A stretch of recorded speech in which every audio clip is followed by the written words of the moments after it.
I'm here to tell you guys a bit about my work on the genomics of the colonial hydrozoan Ectopleura larynx.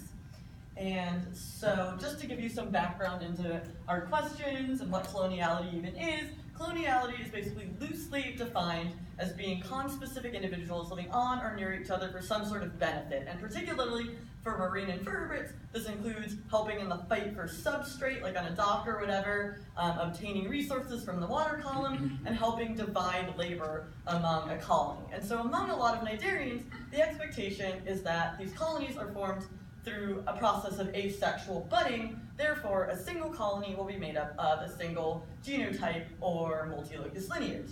So we are asking, what are the genetic and evolutionary consequences when colonies are not actually formed in this manner? And the lovely species we use to address these questions is Ectopleura larynx, and it's a hydrozoan in the subclass Aplanulata. And the deal with Aplanulata is that it is ancestrally solitary. So this is the group that includes the model organism Hydra. However, this genus has traditionally been described as being colonial.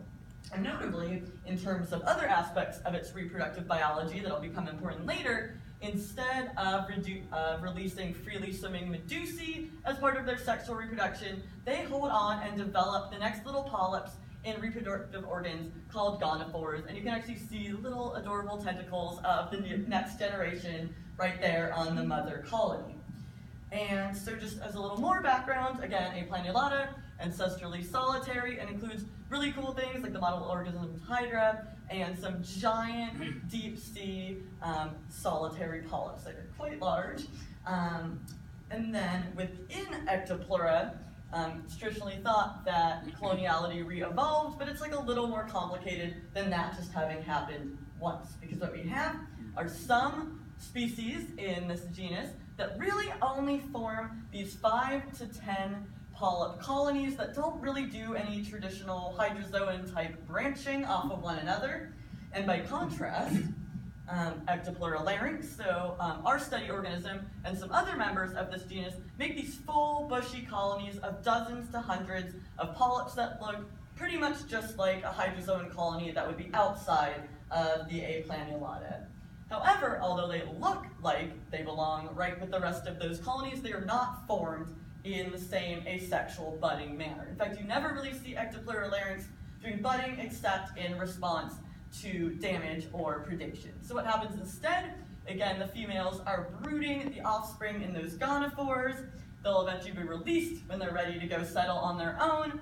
And what will happen is that they'll actually settle either back on the mom, back on neighboring colonies, or just back on substrate if they can get a little bit of it. And it was traditionally thought that the polyps just sat on top of the tissue of the other colonies nearby. However, in 2012, it was shown by my lab that in fact, so this is the juvenile, this is the adult, the tissues actually become continuous after settling. So there's a true fusion and colony building due to that process. And then I should say that if those polyps, or the new little baby polyps, end up settling on a very rare, nice piece of new substrate, they will actually go and bud just a few times to get a colony going. So, based on this, what we were wondering, and hopefully what you guys are wondering at this point, is what does a colony look like genetically, given that weird way that they are formed?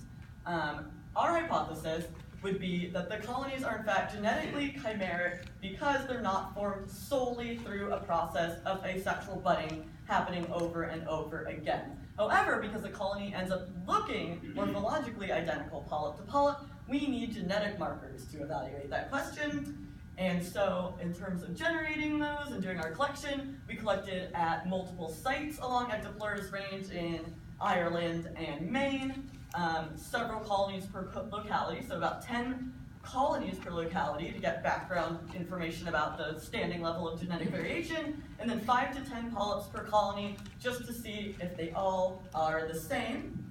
And for this talk, I'm going to be focusing, of course, on these two levels of organization.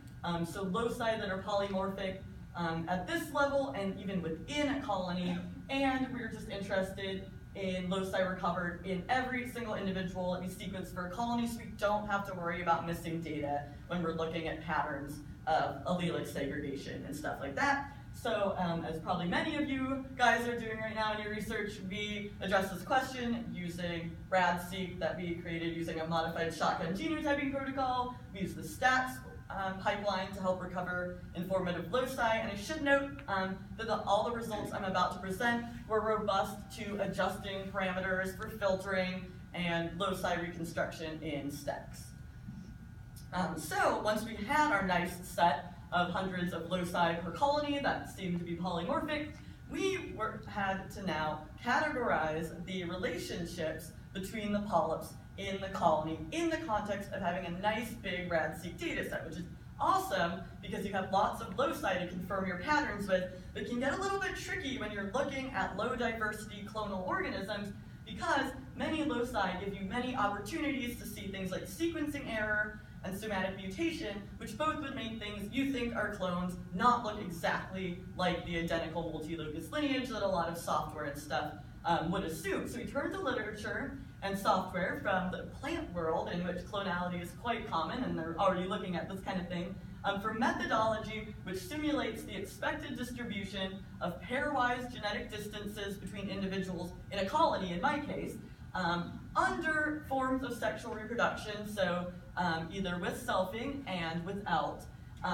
for your actual data. So it takes into account the diversity, say, in my colony, simulates what those pairwise distances should look like, and then I plot my data next to it. And in this case, I'm inferring, so my data is always going to be the actual bars, that, for example, all the polyps in this given colony are part of the same multi-locus lineage because they're all closer together than you'd expect due to sex. So this type of graph will be shown on the next couple of slides. So this is just an example of what possible clones would look like. And indeed, we do find in some of our colonies that some of them do have that one multi-locus lineage. Everybody's closer than you'd expect due to sex. And this is already intriguing given that it seems that the mode of colony formation is a little more complex. And I will say that that could be due to the fact that we're just not sampling that many polyps per colony. However, we also recover colonies like this, that have definitely more complicated things going on. So these are colonies with distinct classes of relationships going on amongst them, and I'm about to walk you through them. So these guys I already talked about, so this is just a quick neighbor joining tree of the polyps in the colonies based on genetic distances between them. And so we definitely have, in these colonies, a cluster of genetic relationships that are very small and less than you'd expect due to sex. And for the time being, we're just gonna think like, okay, these are our clones, that's our clonal lineage, our clonal genotype. However, we also have some relationships that fall right under what you'd expect due to sex amongst the colony mates.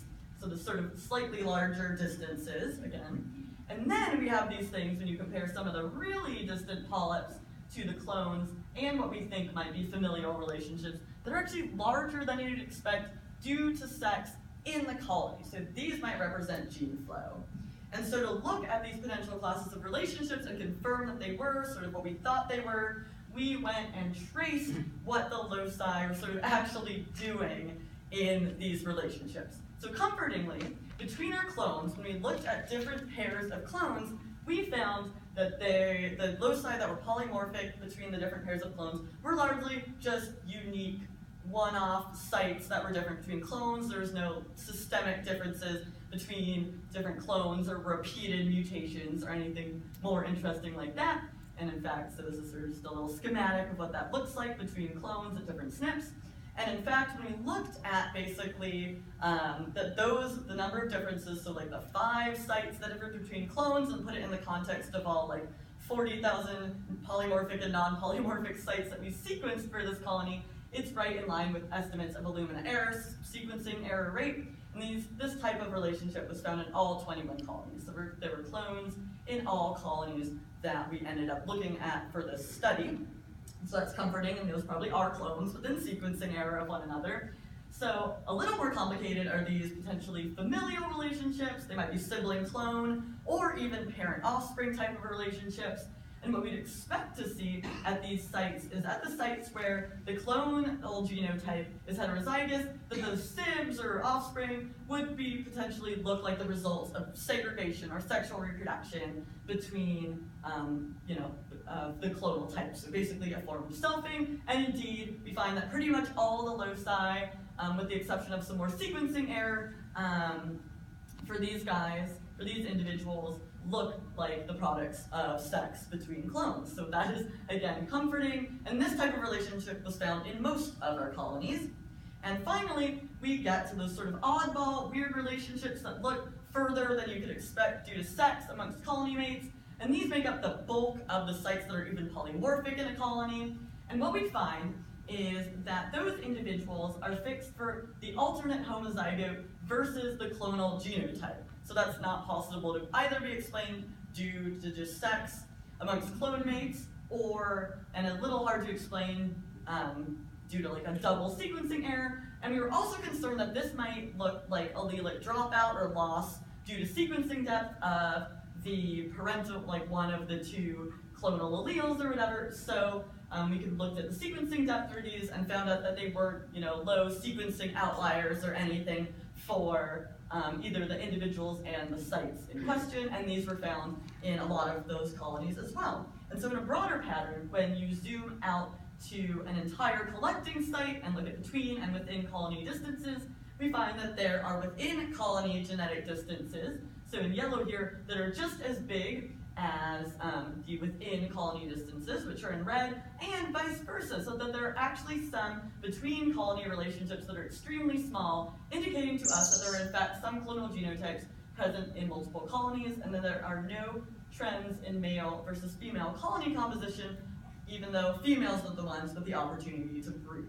And so we're now wondering what allows those weird polyps to fuse, because evolutionary theory suggests that this might not be able to happen, but what we find overall, like in a collecting site, so on dock where we're scraping these things off, just our collecting site-wide diversity is extremely low, and it's lower than in other sort of full genome, similarly scaled studies of clonal cnidarians. So it might just be that that distance is not really a barrier overall.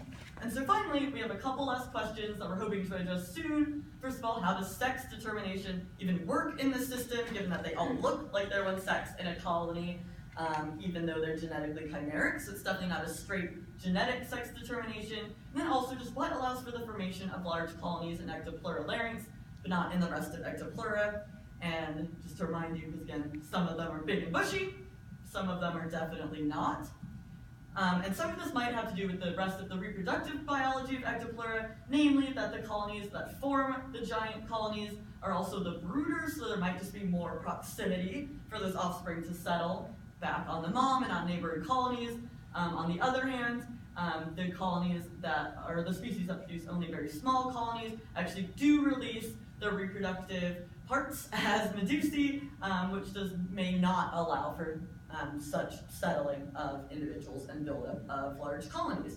And so just to conclude, the take-home message here is that Ectopleura larynx colonies do indeed appear to be a combination of different types of relationships and are chimeric, which does somewhat match our expectation under their, due to the means of their colony formation, and that this process might just have something to do with the fact that there's extremely low diversity in a given site.